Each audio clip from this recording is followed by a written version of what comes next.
Olá, hoje no Mundo Político os desafios do novo arcabouço fiscal. O Ministério da Fazenda apresentou a proposta para substituir o teto de gastos.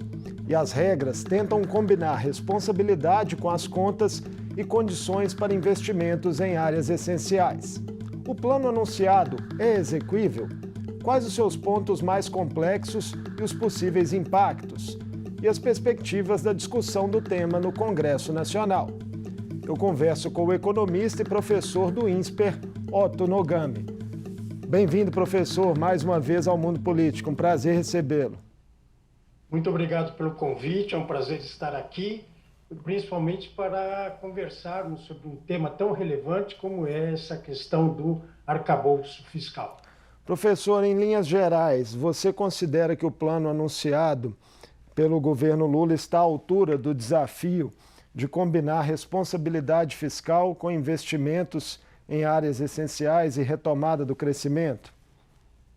Apesar de alguns pequenos senões, essa proposta desse chamado arcabouço fiscal é extremamente interessante, e não só interessante, como extremamente importante à medida que o governo tem a real intenção de retomar o processo de crescimento e desenvolvimento da nossa economia.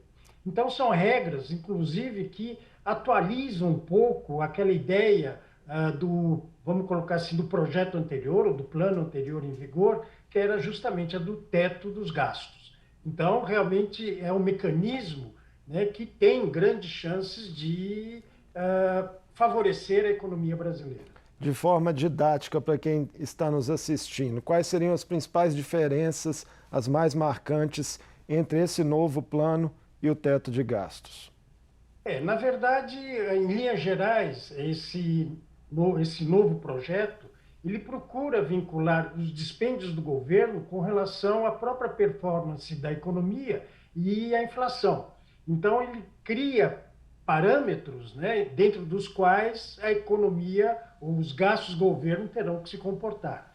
Teto dos gastos, o grande problema dele era que ele não poderia ultrapassar um determinado patamar, né, ajustado com relação à inflação. E aí a grande questão era se não, na verdade, cada setor da economia ela tem um comportamento de preços diferentes. Então, você utilizar uma única meta para estabelecer esse teto realmente seria um processo que acaba penalizando alguns e favorecendo outros. Então, esse projeto desse novo arcabouço fiscal é interessante justamente nesse sentido. Ele dá uma flexibilizada, né, e dando uma margem para cima ou para baixo para que as despesas possam se comportar. O senhor entende então, que esse caráter anticíclico, né, da proposta é um acerto, então? É um acerto, sem dúvida alguma. O senão, e eu acho que o senão mais importante, é que no contexto dessa proposta, a gente verifica que ela é altamente dependente do crescimento da economia, né, e de um comportamento mais tênue da inflação. Então, esse é a condicionante que preocupa. Então, quem garante que a economia efetivamente irá crescer, né? E quem me garante que o governo efetivamente conseguirá arrecadar o necessário para criar essa sobra para que o governo possa, então, realizar investimentos em infraestrutura. Quais os caminhos para estimular a arrecadação sem aumentar impostos? O próprio ministro da Fazenda, né, anunciou que a intenção do Ministério é abater, né, aquilo que ele chamou de jabutis, que na verdade são ineficiências no processo arrecadatório, ou então alguns, vamos colocar assim entre aspas, alguns deslizes cometidos pela Justiça que acabou penalizando a Receita Federal. Então, a partir do momento que esses ajustes forem feitos, e à medida que o governo consegue retomar, né, um processo de arrecadação mais eficiente, então isso ajudará a implementação dessa proposta. Pois é, o ministro da Fazenda, né, Fernando Haddad, quer mandar medidas adicionais. Ele fala para aumento de receita, projetando aí até 150 bilhões de reais. A ideia não seria, nas palavras dele, um novo imposto, mas cobrar de quem não paga, né? Isso afetaria ali, por exemplo, grandes varejistas do comércio eletrônico. Isso vai demandar um esforço adicional de convencimento, porque a tendência é ter impacto em preços para os consumidores também, né? Sem dúvida alguma. Uhum. É, dentre essas propostas do ministro da Fazenda, está, por exemplo, começar a tributar os jogos, as apostas Online. feitas pela internet, né, que por hora são isentas, então seria uma maneira de reforçar essa arrecadação. A outra proposta do ministro, por exemplo, é começar a tributar aquelas mercadorias que a população tem importado da China. Apesar de valores pequenos, em termos de volume, eles acabam representando um montante significativo. Então, esse tipo de medida são medidas importantes, né, que ajudam a reforçar esse processo arrecadatório do país. Com as projeções do plano, né, para 2024, o governo fala em uma meta aí que seria de déficit zero. Mas se não conseguir esse aumento de arrecadação, há um risco concreto de se aumentar o rombo nas contas públicas? E nesse aspecto, sem dúvida alguma, né? Porque ele parte desse pressuposto que ele vai conseguir internalizar esses 150 bilhões. Se não conseguir, então, para que o plano seja execuível, talvez a única solução seja justamente a de aumentar a carga tributária.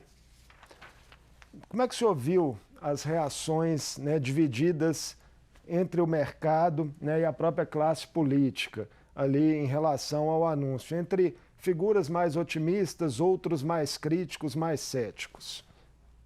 Na verdade, a estrutura dessa proposta é uma estrutura, conforme eu já comentei, extremamente interessante. Então, sem dúvida alguma, o mercado reagiu positivamente. Mas à medida que a gente senta e começa a analisar a nível de detalhes, então a gente começa a enxergar algumas fragilidades. Mas no contexto geral, pelo menos ele mostra uma intenção do governo de efetivamente zerar o déficit, tornar o resultado primário superavitário e assim ter pelo menos uma reserva para poder pagar os juros. Né? Porque o grande problema que a nossa economia tem vivido, tem enfrentado nos últimos anos, é que nós temos que, inclusive, financiar os juros do serviço da dívida, né? O que acaba sendo um absurdo. Então, pelo menos essa intenção, à medida que essa intenção foi colocada de maneira clara, então surge uma esperança, surge uma luz no final do túnel. As impressões negativas que foram externadas ainda pode ter a ver com uma certa ressaca do período eleitoral? Não, não seria tanto como uma ressaca. Na verdade, os temores são com relação às condicionantes colocados pela equipe econômica para que essa proposta dê certo, para que essa proposta funcione. Então, mais uma vez, é a questão relacionada à arrecadação, né, e ao próprio processo de crescimento da economia. Após o lançamento do plano, professor Otto, Haddad foi a São Paulo, né, no final da semana passada, parece que continua por lá nessa segunda-feira, conversando com o mercado financeiro, esteve com Josué Gomes da Fiesp, outras figuras do setor bancário, setores industrial e empresarial, né, o chamado capital produtivo. Qual a importância desses diálogos para o governo? Na verdade, o diálogo é extremamente importante à medida que o ministro coloca de maneira clara sobre a mesa as reais intenções do governo. Então, esse diálogo com a comunidade, principalmente com a classe empresarial, ou até mesmo com a classe bancária, é fundamental. Porque a orquestração de um projeto dessa natureza, sem dúvida alguma, ela depende do apoio da sociedade. Então, esse diálogo é importante, sem dúvida alguma. Seria importante também um diálogo com a própria presidência do Banco Central, né, justamente para que tanto a política fiscal como a política monetária ela possam ser conduzidas de uma maneira clara, de uma maneira transparente, e tudo isso em benefício da própria execução do projeto, desse projeto conhecido como arcabouço fiscal. Pois é, o ministro da Fazenda, numa brincadeira que fez com os senadores, chegou a dizer que seria impossível a proposta agradar ao mesmo tempo a presidenta do PT, Gleisi Hoffmann, e o presidente do Banco Central, Roberto Campos Neto. Campos Neto até disse que via com bons olhos as intenções do governo, né, nessa área fiscal. Será que agora finalmente cria-se um clima para a queda de juros no país, que vem sendo demandada pelo Planalto? Essa questão da taxa de juros, eu acho que é uma outra discussão. Ela tem um aspecto técnico muito importante a ser considerado. Por quê? Assim, colocando de uma maneira bem simples, a taxa de juros, em última instância, ela reflete as condições estruturais de um país. Então, se ele tem educação adequada, segurança adequada, saúde adequada, um sistema de mobilidade urbana adequado. Então, à medida que você não tem esses componentes, a característica básica é que a taxa de juros desses países tendem a ser mais elevadas. Então, de uma maneira assim bem técnica, o único mecanismo para se iniciar um processo, independentemente do fato se há uma gordura ou não para mexer na taxa de juros, mas haveria necessidade de que, dentro daquilo que está sendo proposto nesse projeto, né, de ajuste fiscal, o governo retomar os investimentos em infraestrutura, investimentos esses, então, que darão uma condição estrutural melhor para a nossa economia e aí, consequentemente, ter a condição de efetivamente reduzir a taxa de juros para um patamar mais razoável e mais competitivo. Inclusive, mais razoável e competitivo justamente para que o empresariado também retome as suas intenções de investir.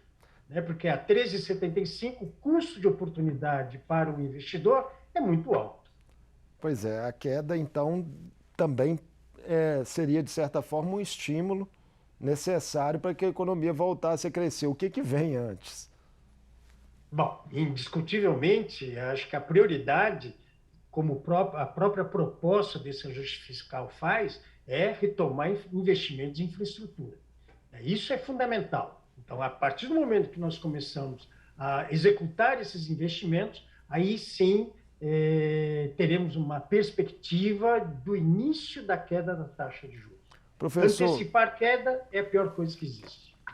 Então, dentro dessa queda de braço, né, entre o Planalto e o BC, que está bastante aquecida na opinião pública, o Datafolha soltou uma pesquisa esse fim de semana que aponta que 71% dos ouvidos acham a taxa exagerada no país, nos índices atuais. E 80% consideram que Lula age bem ao pressionar o Banco Central. É uma opinião que deve ser considerada para se medir a temperatura das decisões políticas, né? Políticas econômicas? Marco, opiniões são opiniões, né? Então, cada um tem o seu juízo de valor, cada um tem uma maneira de enxergar o problema. Entretanto, tem o aspecto técnico, né? O aspecto macroeconômico. E pela ótica macroeconômica, é um pouco temerário você antecipar um movimento, né, em função de alguma expectativa que eventualmente não venha a ocorrer. Né? Aí que está o perigo. Conforme nós vimos, né, já em governos anteriores, que o governo, enxergando antecipadamente uma perspectiva de crescimento da economia, ele reduziu a taxa de juros, né, e chegou no ponto em que chegou. Essa componente recessiva que nós vivemos hoje, tá, é remanescente lá de 2014, quando o governo começou a raciocinar dessa maneira. A última ata do Copom, o senhor considera que estava no tom adequado, com as ressalvas que foram feitas ali? Sem dúvida alguma. No meu ponto de vista, tá, na verdade, a colocação que foi feita na ata do Copom é uma colocação de natureza estritamente técnica. Né? Ou seja, emoções de lado, tá, e vamos trabalhar dentro daquilo que a própria teoria econômica preceitua. Uma notícia do fim de semana, né, que também pode vir a impactar nesse debate. A primeira reação aí ao corte de mais de 1 milhão de barris por dia, né, da OPEP, foi anunciado esse fim de semana, assustou um pouco o mercado, investidores, e, ao que tudo indica, vai gerar aí uma alta no preço do petróleo. Isso pode impactar o Brasil em inflação e, por consequência, nesse plano aí de redução de juros? Sem dúvida alguma. A própria reoneração, né, dos combustíveis, das telecomunicações, aqui no Brasil, já está repercutindo. Então, você vê aí projeções que já indicam uma pressão de pelo menos meio ponto percentual no índice de inflação. E essa redução que está ocorrendo na produção a nível mundial é justamente em função dessa perspectiva, dessa componente recessiva, tanto sobre a economia americana como a economia europeia. Então, movimentos recessivos demandam menos combustíveis. Tá? Então, cautelosamente, os países produtores estão reduzindo a sua produção, a sua oferta, justamente para adequar a demanda que existirá ao longo desse ano. Então, pelo menos são alguns movimentos. Agora, nada garante que o preço do petróleo continuará, crescerá e aumentará mais ainda. Depende também de decisões internas que a Petrobras vier a tomar, né, agora sobre uma nova gestão. Pois caímos novamente naquele velho problema. Tem a componente técnica, tem a componente política. Né? Então, se a influência política for extremamente elevada, né, então certamente podemos imaginar que a Petrobras se dobrará aos desejos do Planalto. Tecnicamente, dentro da chamada paridade do preço internacional, então, se o preço lá fora aumentar, a Petrobras será obrigada também a aumentar o preço no mercado doméstico. Principalmente levando-se em conta que ela é uma empresa de capital aberto e, consequentemente, ela tem os seus sócios minoritários, né, que adquiriram as ações da empresa justamente objetivando perspectivas de lucro. Do ponto de vista político, muitos entendem que ela tem uma função social também a ser cumprida. Pois é. Então, esse é o grande problema de você ter empresas estatais, né, penduradas no governo. O governo acaba utilizando justamente essas empresas para poder executar a sua política na acepção da palavra. O presidente Lula, professor Otto, disse nessa segunda-feira, em uma reunião ministerial, que o país vai crescer mais do que pessimistas estão prevendo. Foi uma frase que ele utilizou aos seus auxiliares ali do primeiro escalão. O senhor tem alguma aposta pessoal em relação ao PIB, ao comportamento do PIB para esse ano, dada toda a conjuntura que nós conversamos? Eu particularmente tenho um certo receio, né, de que isso não aconteça. Quer dizer, esse ritmo de crescimento tão almejado pelo governo, principalmente em função do comentário que eu fiz com relação às condições estruturais. Então, enquanto o governo não realizar esses investimentos de infraestrutura, isso não anima muito o empresário a investir. Então, a tendência natural é que você mantenha o atual status quo, né, essa limitação na capacidade de produção, enquanto não houver esse movimento por parte do governo. Então, o governo ele tem que agir rápido, né, começar a estimular esse tipo de investimentos, justamente, então, para que o investimento privado comece a acontecer, consequentemente, ampliando a capacidade de produção. Ampliação da capacidade de produção implica num aumento de oferta, então você cria uma estabilidade no mercado de bens e serviços. Então, esse seria o ponto inicial. E aí, a partir daí, a partir do momento que o empresariado realmente se sinta estimulado a voltar a investir, então aí você tem naturalmente um processo de crescimento sustentável da economia. Voltando ao novo arcabouço fiscal, o plano anunciado pelo governo ainda precisa passar pelo aval do Congresso, onde o governo ali aparentemente, sobretudo na Câmara, não tem uma maioria solidificada. Isso, verdade. O senhor acredita em muitas alterações no texto? O colunista do UOL, José Paulo Kupfer, fez até uma analogia interessante ao lembrar que o sucesso do plano do Planalto dependeria aí de se combinar com os russos, né? Porque o Congresso ainda pode mexer substancialmente no texto. Sem dúvida. E aí que vem a importância, né, do diálogo com o legislativo, o diálogo do governo. Então, o governo tem que ser muito transparente, tem que ter uma capacidade de negociação muito grande, não querer muito impor, né, o seu ponto de vista, e sim tentar uma costura, mas uma costura que não prejudique essa vertente básica dessa proposta que foi apresentada. Né? Caso contrário, nós corremos o risco de termos aí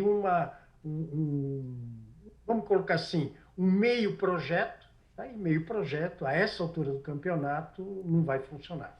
As conversas com o mercado financeiro são importantes também e com o setor produtivo para isso, né? Para a própria repercussão no Congresso, porque a gente sabe que esses setores têm um poder de mobilização bastante grande no Sem parlamento. dúvida alguma, tanto a indústria como o comércio, eles têm uma base de representação muito grande dentro do Congresso Nacional. Então, essa conversa, esse diálogo, essa transparência, ela é fundamental. Então, o governo agora sim, chegou o momento de atuar politicamente, defendendo exatamente esse lado técnico importante para a execução desse novo ajuste fiscal. Outra prioridade em paralelo do governo na economia, professor Otto, é a reforma tributária. É um tema que já está aí há algum tempo em debate no Brasil, sem avanços concretos. Dessa vez, parece que há uma expectativa mais positiva, pelo menos dos atores políticos que estão ali diretamente envolvidos, né? Foi formado um grupo de trabalho na Câmara. Como é que o senhor está vendo as perspectivas iniciais dessa discussão? Essa discussão é uma discussão antiga, né? Acho que já perdura há décadas, que é extremamente importante, porque realmente, se nós analisarmos a estrutura tributária brasileira, ela é totalmente esdrúxula. Então, haveria necessidade de uma simplificação, porque a simplificação ela evita, muitas vezes, a própria sonegação. Né? Então, à medida que nós temos um sistema simples, ágil, né?